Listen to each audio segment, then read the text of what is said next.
Guys, welcome to our own YouTube channel.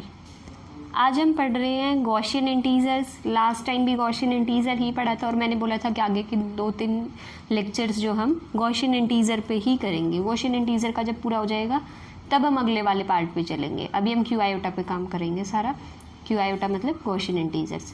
अब बार बार अब हम गॉसियन इंटीजर इतनी बड़ी टर्म लिखने की बजाय उसकी नोटेशन लिखेंगे हर थ्योरम में क्यू आयोटा। डिविजिबिलिटी पढ़ चुके थे, क्यू आयोटा की यूनिटी पढ़ चुके थे, नॉर्म क्या होता है पढ़ चुके थे, मल्टीप्लिकेटिव पे जो फंक्शन होता है वो होता है नॉर्म, मतलब मल्टीप्लिकेशन पे वो प्रोडक्ट पे अलग अलग हो जाता है नॉर्म क्यू आयोटा में। तो ये सब हम पढ़ चुके हैं। अब है क्यू आयोटा से रिलेटेड ही थ्योरम्स हैं। आगे डिवीजन थ्योरम, एल्गोरिथम आएगी, फंडामेंटल थ्योरम आएगी क्यू आयोटा की, तो सारी वही कंप्लीट करेंगे। So let's get started. In Q iota the norm of unity is 1। हमें प्रूव करना है in Q iota the norm of unity is 1। इसका मतलब है कि prove the norm of unity is 1 in Gaussian integers. तो इसका मतलब है कि क्यू आयोटा में जो यूनिटी होगी उसका नॉर्म 1 प्रूव करना है। और दूसरी तरफ इसका ठीक उल्टा है, कन्वर्स ही है। Any integer whose norm is 1 is unity. मतलब अगर कोई इंटीजर है, कोई क्यू आयोटा में गॉसियन इंटीजर है कोई, तो अगर उसका नॉर्म 1 है तो वो पक्का यूनिटी मिलेगी। दोनों अलग अलग हैं। ये है कि हमेशा एक गॉसियन इंटीजर जो यूनिटी है उसका नॉर्म क्या होगा 1, और ये है कि अगर कोई इंटीजर जिसका नॉर्म 1 है तो वो पक्का यूनिटी होगा। हम दोनों को अलग अलग प्रूव करेंगे। सबसे पहले ऊपर वाला पार्ट प्रूव करते हैं कि गॉसियन इंटीजर में अगर यूनिटी गिवन है तो उस यूनिटी का नॉर्म हमेशा 1 होगा। तो पहले लेके चलते हैं। Let epsilon be is a unity, कि अगर एप्सिलॉन यूनिटी है तो हमें प्रूव करना है कि इस एप्सिलॉन का नॉर्म क्या आएगा 1। हमें यहाँ लिख सकते हो to prove norm of epsilon is 1। ठीक है, ये यूनिटी है तो यूनिटी की डेफिनेशन क्या कहती है? यूनिटी तो वही होती है जो 1 को डिवाइड करे। ठीक है, विच डिवाइड्स 1। अब 1 को डिवाइड कर रही है तो इसका मतलब अगर हम कहें a डिवाइड्स b, मतलब a जो है वो b को डिवाइड कर रहा है, लेकिन क्यू आयोटा में ही बात हो रही सारी।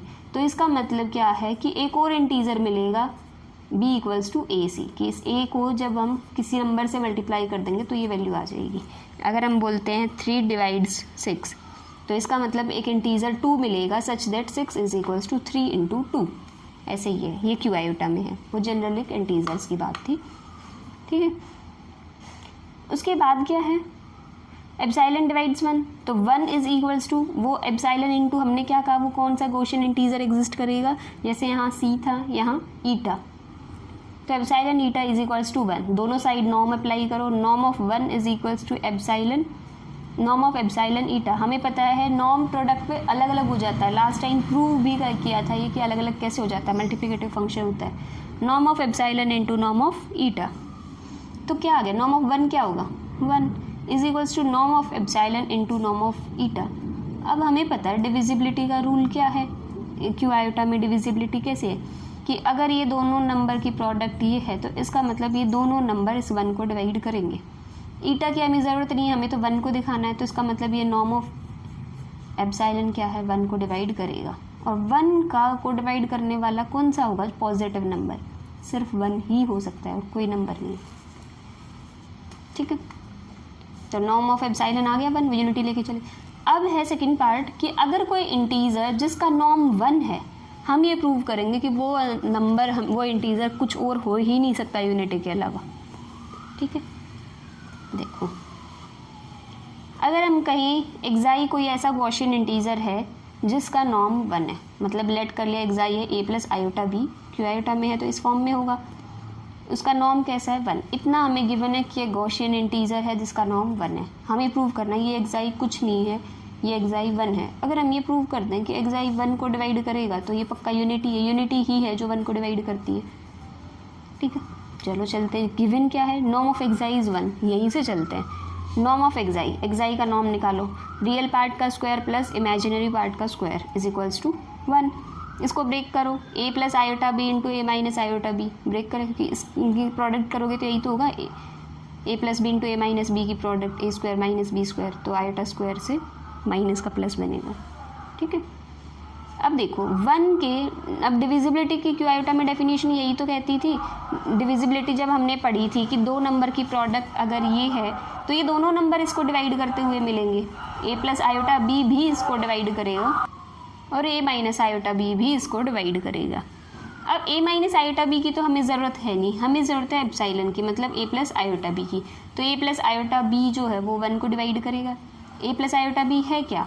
एप्साइलन ही तो है, तो एक्साई ही तो है, एक्साई भी 1 को डिवाइड करेगा इसका मतलब। और अगर कोई नंबर 1 को डिवाइड करे तो वो नंबर कुछ और नहीं होता, वो यूनिटी ही होता है। ठीक है, तो ये प्रूव कर दिया हमने। नेक्स्ट थ्योरम है the unities of Q iota are only epsilon, और एप्साइलन की वैल्यू क्या है? आयोटा की पावर एस, और वो एस जो है वो 3 ही वैल्यू शो कर सकता है, 0, 1, 2 और 3। मतलब देखो, अगर आयोटा की पावर 0 है तो 1, आयोटा की पावर 1 है तो आयोटा, आयोटा की पावर 2 है तो -1, आयोटा की पावर 3 है तो माइनस आयोटा। ठीक है, या फिर ये सेम क्वेश्चन ऐसे भी आ सकते हैं, शो दैट +-1 और +- iota are the only unities of Q iota. हो सकता है वो ऐसे दे दे कि यूनिटीज इस फॉर्म में होंगे, आयोटा की पावर एस और एस की वैल्यू 0, 1, 2 एंड 3 होंगी। या फिर वो डायरेक्टली भी पूछ सकता है क्वेश्चन कि शो करो कि क्यू आयोटा की सिर्फ 4 ही यूनिटीज़ होंगी, वो ये हमें ये चारों दिखानी होंगी। ठीक है, तो हम एक वैल्यू उठा लेंगे, मान लो एप्साइलन ले लिया और उसको कह देंगे यूनिटी, और लास्ट में ये प्रूव कर देंगे कि उस एप्साइलन की वैल्यू जो है ना वो 1, -1, आयोटा और माइनस आयोटा, इनके अलावा कुछ आ ही नहीं सकती है। जैसे हमने पहले लेट किया कि let epsilon is equals to A plus iota B the unity of Q iota, कि गॉसियन इंटीजर्स में ए प्लस आयोटा बी जो एप्साइलन के इक्वल है, ये एक अकेली जो है वो यूनिटी है। तो इस यूनिटी की लास्ट में हम ये शो करेंगे कि ये वैल्यू, इस एप्साइलन की वैल्यू इन 4 के अलावा कुछ और आई ही नहीं, ये 4 ही आ सकती है। तो इसका मतलब एप्साइलन यूनिटी था और यूनिटी इस एप्साइलन की वैल्यू ये आ गई, तो मतलब ये 4 ही यूनिटी हो सकती है। ठीक है, करें प्रूव। देखो लास्ट में एप्साइलन को हमने क्या माना था? यूनिटी, और पिछली थ्योरम में करके आए हैं यूनिटी का नॉर्म कितना होता है? 1, तो नॉर्म ऑफ यूनिटी इज़ 1। अब एप्साइलन की वैल्यू क्या थी? A plus iota B, A plus iota B का नॉर्म क्या होगा? रियल पार्ट का स्क्वायर प्लस इमेजिनरी पार्ट का square, A square plus B square equals to 1। ये है इक्वेशन। ये इक्वेशन कब सेटिस्फाई कर सकती है? या तो एक ऑप्शन है ये ए 0 हो जाए, बी की वैल्यू 1 हो जाए, हो सकता है ए 0 हो जाए, बी की वैल्यू -1 हो जाए, तब भी सेटिस्फाई हो जाएगी। हो सकता है बी 0 हो जाए, ये 1 हो जाए, तब भी हो सकती है। हो सकता है बी 0 ही रहे, ये -1 हो जाए, तब भी इक्वेशन सेटिस्फाई। तो इस इक्वेशन के लिए सिर्फ 4 सोल्यूशन एग्जिस्ट करेंगे कि ए 0 हो, बी 1 हो, ए 0 हो, बी -1 हो, ए 1 हो तो बी 0 और ए -1 तो बी 0। अब हमें पता है एप्साइलन, अगर ये ए और बी की चॉइसेस हैं इसके लिए, तो एप्साइलन की कौन सी चॉइसेस होंगी? एप्साइलन है क्या? ए प्लस आयोटा बी, ये वैल्यू रखो। जब ए और 1, ए की जगह 0 और बी की जगह 1 रखोगे तो क्या वैल्यू आएगी? आयोटा। जब तुम ए की जगह 0, बी की जगह -1 रखोगे तो क्या आएगी? Minus iota. फिर तुम ए की जगह 1 और बी की जगह 0 रखो तो आएगी 1, ए की जगह -1 और बी की जगह 0 रखोगे तो आएगी -1। तो और तो कोई ऑप्शन ही नहीं है, 4 ही वैल्यूज आ सकती है। और वो 4 वैल्यूज कौन सी आई? प्लस आयोटा, माइनस आयोटा, +1 -1, मतलब प्लस -1 और प्लस माइनस आयोटा। तो यूनिटीज किस फॉर्म में? इसी चीज़ को हम लिख सकते हैं आयोटा की पावर एस। आयोटा की पावर एस 0 रखोगे तो ये आ जाएगी, 1 रखोगे तो ये आ जाएगी, 2 रखोगे तो ये आ जाएगी, 3 रखोगे तो ये आ जाएगी। ठीक है, तो समझ आया। नेक्स्ट डेफिनेशन की ओर बढ़ते हैं, एसोसिएट। एसोसिएट क्या होते हैं? अगर तुम्हें एक्साई कोई भी गॉसियन इंटीजर दे रखा है और एप्साइलन कोई भी यूनिटी दे रखी है, सारी क्यू आयोटा में ही बात हो रही है, देन एप्साइलन इनटू एक्साई मतलब यूनिटी, और वो जिसका हमें एसोसिएट निकालना है वो सारे क्या होंगे? उसका एसोसिएट। या फिर उनकी प्रोडक्ट को हम इस तरह से भी कह सकते हैं, एसोसिएटेड विद एक्साई, या तो कहें एप्साइलन इंटू एक्साई और एसोसिएट्स ऑफ एक्साई या फिर एसोसिएटेड विद एक्साई, एक ही बात है। अब तुम खुद सोच के देखो क्यू आयोटा में इसकी वैल्यू क्या क्या हो सकती है एप्साइलन की, अभी तो पढ़ के आई ऊपर 4 ही तो हो सकती है, +-1 और + आयोटा, तो ये 4 इसकी एप्साइलन की वैल्यू हो सकती है। तो इसके एसोसिएट की क्या वैल्यू हो सकती है, इनकी प्रोडक्ट करो, 1 की करोगे तो एक्साई, -1 की करोगे तो माइनस एक्साई, आयोटा की करोगे तो आयोटा एक्साई और माइनस आयोटा की करोगे तो माइनस आयोटा इंटू एक्साई। तो ये 4 एक्साई के एसोसिएट्स हो सकते हैं। ठीक है, तो एसोसिएट समझ आ गए। अगर एसोसिएट समझ नहीं आए हैं तो पीछे करके दोबारा देखो, अगर एसोसिएट समझ नहीं आए तो अगली प्राइम की डेफिनेशन समझ नहीं आएगी। तो एसोसिएट समझ नहीं आए तो एक बार रिपीट कर लो, तभी प्राइम्स की डेफिनेशन आपको क्लियर होगी। तो अभी करते हैं प्राइम्स इन क्यू आयोटा। देखो, एक इंटीजर क्यू आयोटा का ही है जो ना तो ज़ीरो है ना यूनिटी है। मतलब प्राइम क्यू आयोटा में प्राइम होने के लिए सबसे पहले तो 2 कंडीशन चेक करनी है। उसकी डेफिनेशन तभी चेक करना जब तुम पहले ये चेक कर लो कि वो ज़ीरो या यूनिटी तो नहीं है। तब अगर इनमें से कोई हो गया तो वो प्राइम का केस ही नहीं सॉल्व करेंगे उसके लिए, प्राइम वाला।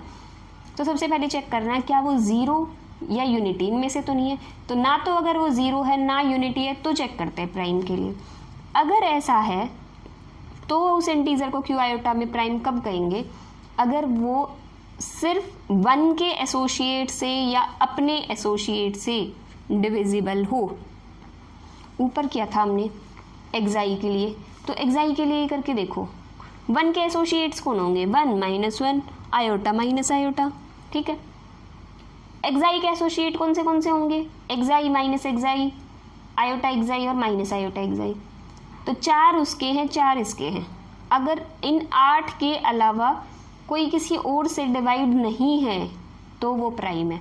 मतलब उसके 8 डिवाइज़र ही होने चाहिए। 8 कौन से, 4 तो 1 के एसोसिएट और 4 अपने एसोसिएट्स, इनके अलावा वो किसी से डिविजिबल नहीं होना चाहिए। सिर्फ 8 डिवाइज़र्स होने चाहिए और वो नंबर ना यूनिटी हो ना ज़ीरो हो, तो वो इंटीजर कहलाएगा प्राइम्स इन क्यू आयोटा।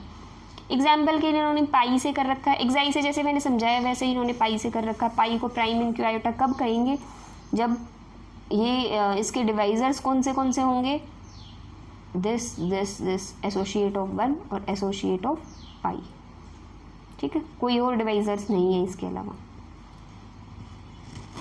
अब एक रिजल्ट है जो हम आगे यूज करेंगे, एक बार देख लो।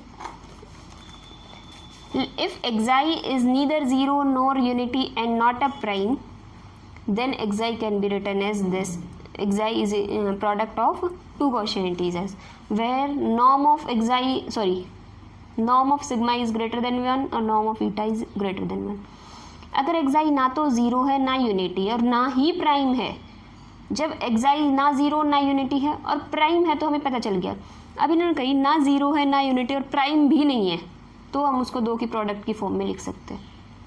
क्योंकि अगर प्राइम होता तो 2 की प्रोडक्ट की फॉर्म में कैसे लिख पाते, उसके तो ट्रिवियल डिवाइजर ही 8 होते हैं, अपने और 1 के एसोसिएट्स। ठीक है, तो ये आगे काम आएगा। और जिन 2 प्राइम की हम जिन 2 नंबर की प्रोडक्ट की फॉर्म में लिखेंगे उन दोनों का नॉर्म 1 से बड़ा होगा। ठीक है, ये रिजल्ट आगे हम यूज़ करेंगे। नेक्स्ट थ्योरम है any Gaussian integer whose norm is a rational prime. Rational prime समझ गए होंगे, प्राइम्स इन क्यू आयोटा की बात नहीं हो रही है। अगर किसी गॉसियन इंटीजर का नॉर्म जो है रैशनल प्राइम है तो वो नॉर्म भी, मान लो कोई नंबर है गॉसियन इंटीजर है xi और इसका नॉर्म है रैशनल प्राइम p, तो ये भी पक्का गॉसियन प्राइम होगा, प्राइम्स इन क्यू आयोटा। अगर किसी गॉसियन इंटीजर का नॉर्म प्राइम नंबर है, नॉर्मल प्राइम नंबर है, तो वो जिस नंबर का नॉर्म प्राइम था वो नंबर क्यू आयोटा में प्राइम होगा। ठीक है, अगर नॉर्म जो है वो रैशनल प्राइम है तो ये जो इंटीजर है ये गॉसियन इंटीजर में प्राइम होगा। ठीक है, लेकिन कन्वर्स हमेशा पहले ही याद रखना, कन्वर्स बहुत आते हैं इस तरह के क्वेश्चन में, is converse is true justify your answer ऐसे करके। ठीक है, तो ये तो प्रूव कर लोगे लेकिन इसका कन्वर्स ट्रू नहीं होता है। ठीक है, ज़रूरी नहीं है कि किसी भी नॉर्म का जो अगर xi प्राइम है क्यू आयोटा में तो इसका नॉर्म भी प्राइम हो, रैशनल प्राइम हो नहीं, लेकिन अगर नॉर्म रैशनल प्राइम है तो ये पक्का प्राइम इन क्यू आयोटा होगा। ठीक है, प्रूव करें। चलो अगर एक्साई कोई भी गॉसियन इंटीजर है, पता तो चल गया ना क्या प्रूव करना है, कि हम उसका नॉर्म जो है एक रैशनल प्राइम लेके चलेंगे और लास्ट में प्रूव कर देंगे वो गॉसियन इंटीजर जो है वो खुद एक प्राइम गॉसियन इंटीजर है। ठीक है, एक्साई एक Gaussian prime integer Gaussian integer लेके चले और उसका नॉर्म जो है एक प्राइम नंबर है पी, रैशनल प्राइम। अब देखो तो कैसा लेना पड़ेगा इसको प्राइम प्रूव करने के लिए तुम खुद सोचो, अगर किसी का रैशनल नंबर का प्राइम है तो वो ज़ीरो नहीं हो सकता और यूनिटी नहीं हो सकता। यूनिटी का नॉर्म तो 1 आ जाएगा, 1 तो प्राइम है नहीं, तो ये तो पक्का है अगर उसका नॉर्म प्राइम है, पी है, तो ना तो ज़ीरो है ना यूनिटी है। तो prime in Q iota prove करने के लिए सबसे पहली कंडीशन प्राइम की डेफिनेशन में यही बताई थी मैंने कि ना तो वो ज़ीरो होना चाहिए और ना ही यूनिटी, और दूसरा कि उसके कितने डिवाइजर्स होने चाहिए, सिर्फ उसके एसोसिएट्स और कोई नहीं, उसके और 1 के एसोसिएट्स। चलो इसको कॉन्ट्राडिक्शन से लेके आएंगे हम। ठीक है, एजम्पशन रॉन्ग करके हमें क्या प्रूव करना है, एक्साई क्या है, प्राइम होगा क्यू आयोटा में। उल्टा लेके चल लो, लेट एक्साई प्राइम नहीं है क्यू आयोटा में। अगर वो प्राइम नहीं है तो इससे ठीक पहले रिजल्ट पढ़ के आए थे कि ना तो ज़ीरो हो, ना यूनिटी हो, ना प्राइम हो, तो हम उसको 2 की प्रोडक्ट के फॉर्म में लिख सकते हैं। 2 गॉसियन इंटीजर एग्जिस्ट करेंगे, ईटा एंड सिग्मा, उसकी फॉर्म में लिख सकते हैं, कुछ भी ले सकते हो, और इन दोनों का नॉर्म 1 से बड़ा होगा। ठीक है, दोनों साइड नॉर्म लगाओ, नॉर्म लगाओगे क्यू आयोटा में नॉर्म जो है प्रोडक्ट पे अलग अलग हो जाता है, दिस इंटू दिस, और नॉर्म ऑफ एक्साई क्या है, ऊपर से पी की वैल्यू पी रख दो, नॉर्म ऑफ एक्साई की, तो ये आ गया हमारे पास। ये कर सकते इस तरह से तुम, norm of xi is equal norm of eta into sigma था, इसको अलग अलग करके लिखा norm of eta into norm of sigma is equals to norm of xi की वैल्यू क्या है, पी। अब पी तो प्राइम है, पी प्राइम है तो इसका मतलब या तो इसकी वैल्यू 1 होगी, 2 की प्रोडक्ट की फॉर्म में लिखा है तो उसके 2 डिवाइजर ही हो सकते हैं, या तो ये पी है ये 1 है, या फिर ये पी है या ये 1 है। इन दोनों में से एक को तो 1 होना ही होगा, लेकिन हम ऊपर क्या बोल के आए हैं, दोनों का नॉर्म जो है वो तो 1 से बड़ा है, और हम कह रहे हैं अगर ये प्राइम है, 2 नंबर की प्रोडक्ट प्राइम है, तो या तो ये 1 है या ये 1 है, तो इधर दिस इज़ 1 और दिस इज़ 1, तो ये तो कॉन्ट्राडिक्शन होगा क्योंकि दोनों के दोनों का नॉर्म क्या है, 1 से बड़ा। ठीक है, तो आवर अजम्पशन इज रॉन्ग। हम लेके चले थे एक्साई इज नॉट प्राइम और लेके आ गए एक्साई कैसा है, प्राइम। अब रिमार्क है, बता चुकी हूँ ये रिमार्क वैसे मैं पहले, converse of above theorem is not true, कि ज़रूरी नहीं है कि अगर किसी का नॉर्म जो है वो पहले हमने बोला था कि नॉर्म जो है अगर रैशनल प्राइम है तो वो जिसका रैशनल प्राइम है वो नंबर भी क्यू आयोटा में प्राइम होगा। अब है कि अगर कोई नंबर क्यू आयोटा में प्राइम है तो ज़रूरी नहीं है उसका नॉर्म रैशनल प्राइम हो। ठीक है, अगर हमें कोई भी आपको अगर कन्वर्स ट्रू जैसे क्वेश्चन आता है, prove that the Gaussian integer whose norm is rational prime is a prime in Q iota, prove कर दोगे। फिर पूछेगा क्वेश्चन में is the converse is true, justify your answer, तो तुम्हें लिखना है no the converse is not true, and justification के लिए क्या करते हो, जब भी कन्वर्स ट्रू ना दिखाना तो एक काउंटर एग्जाम्पल देना होता है, तो वो एग्जाम्पल मैं आपको बता देती हूँ कि अगर ऐसा आता है तो आपको क्या करना है। जस्ट वेट, या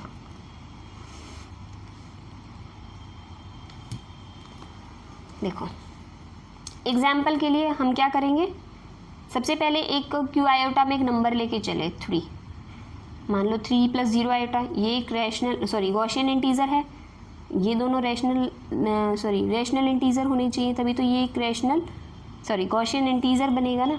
तो एक गॉसियन इंटीजर 3 + 0 आयोटा ले लिया हमने। अब इस गॉसियन इंटीजर का नॉर्म क्या है, 9। नॉर्म जो है वो प्राइम नहीं है, लेकिन हम कह देंगे कि ये जो गॉसियन इंटीजर है ना ये प्राइम है, कि भाई इसका नॉर्म जो है वो तो प्राइम नहीं आया, 9 तो प्राइम नहीं है, लेकिन ये जो गॉसियन इंटीजर लिया था ना ये क्यू आयोटा में प्राइम नहीं है, प्राइम है, कि भाई इसका नॉर्म तो प्राइम नहीं आया लेकिन ये प्राइम है। हमें यही तो प्रूव करना है कि कन्वर्स पार्ट ट्रू क्यों नहीं होगा, क्योंकि अगर किसी प्राइम आयोटा का नॉर्म जो है वो ज़रूरी नहीं है रैशनल प्राइम हो, तो ये तो प्राइम नहीं है। अब हम ये दिखा देंगे कि ये एक ऐसा गॉसियन इंटीजर है जिसका नॉर्म जो है वो प्राइम है ही नहीं और खुद प्राइम है ये, तो ये तो पक्का है कि ये प्राइम नहीं है, इसका नॉर्म प्राइम नहीं है लेकिन खुद प्राइम है ये। चलो खुद प्राइम है ये प्रूव करना है, रिवर्स लेके चलो, लेट कर लिया ये एक प्राइम नहीं है। प्राइम नहीं है तो इसका मतलब ये दो की प्रोडक्ट की फॉर्म में लिखा जा सकता है, दोनों साइड नॉर्म अप्लाई करो तो यहाँ तक पहुँच गए। अब देखो ये प्राइम नहीं है, सॉरी ये प्राइम नंबर नहीं है 9, ये कब हो सकता है, a² + b² into c² + d², तो a² + b² = c² + d² = 3। क्या ये वाले नंबर पॉसिबल हो सकते हैं? इसका यही तो है ऑप्शन, या तो ये 1 हो, ये 9 हो, ये 9 हो, ये 1 हो, या ये 3 हो, ये 3 हो, 3 ही ऑप्शन है। तो इस 3 वाला तो पॉसिबल ही नहीं होगा। क्यों? अगर हम इसको 3 कहें, इसको 3 कहें तो ये सेटिस्फाई तो कर जाएगा। क्या कभी दो नंबर्स का स्क्वायर का सम 3 आ सकता है? नहीं, क्योंकि a और b जो है रैशनल इंटीजर हैं, ऐसे कोई इंटीजर है ही नहीं जिनका स्क्वायर करके सम करो तो तुम 3 ले आओ। ठीक है, तो 3 और 3 वाला तो पॉसिबल ही नहीं है। बचते हैं ये 1 हो, ये 9 हो, या फिर ये 9 हो, ये 1 हो, तभी ये इक्वेशन सेटिस्फाई कर सकते हैं।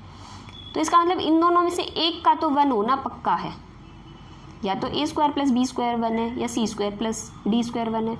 इसका मतलब या तो इसका नॉर्म 1 होगा या इसका नॉर्म 1 होगा। इसका नॉर्म 1 हुआ तो ये यूनिटी हो जाएगी और इसका नॉर्म 1 हुआ तो ये यूनिटी हो जाएगी। और हमें पता है ना कि प्राइम अगर जब भी तुम प्रोडक्ट की फॉर्म में लिखो तो दोनों का नॉर्म 1 से बड़ा होता है, मतलब दोनों एक भी दोनों में से यूनिटी नहीं होता। ठीक है, तो ये यूनिटी इसका मतलब तो या तो ये इसका नॉर्म 1 से बड़ा हो गया, ये 1 के इक्वल हो गया, या फिर इसका नॉर्म 1 के इक्वल आएगा। और तुम यहाँ साइड में लिख सकते हो कि norm of a + i b और norm of c + i d दोनों का 1 से बड़ा होना चाहिए वो रिमार्क की वजह से। और यहाँ हम बाद में ले आए कि या तो ये 1 होगा या ये 1 होगा, जो कि कॉन्ट्रडिक्शन है। ठीक है, और इसीलिए 3 is a prime in q i। हम लेके चले थे लेट 3 इज़, तुम प्रॉपरली लिख सकते हो let 3 be not a prime, जैसे हमने उसमें थ्योरम में लिखा था 3 be not a prime in q i, so it can be written as product of 2 Gaussian integers namely a + i b and c + i d। ऐसे करो। ठीक है, तो प्राइम वाला पार्ट ख़त्म हो गया। आज के लिए इतना ही रखते हैं, नेक्स्ट टाइम करेंगे अगली थ्योरम, वीडियो लंबी हो जाएगी अभी के लिए तो। So thank you guys for watching my video. If you like it, please like, share and subscribe my channel. If you have any doubt, any query, you can message me on Instagram or ask your question in the comment section also. I will share my UPI ID and Instagram ID in the description box. Thank you guys.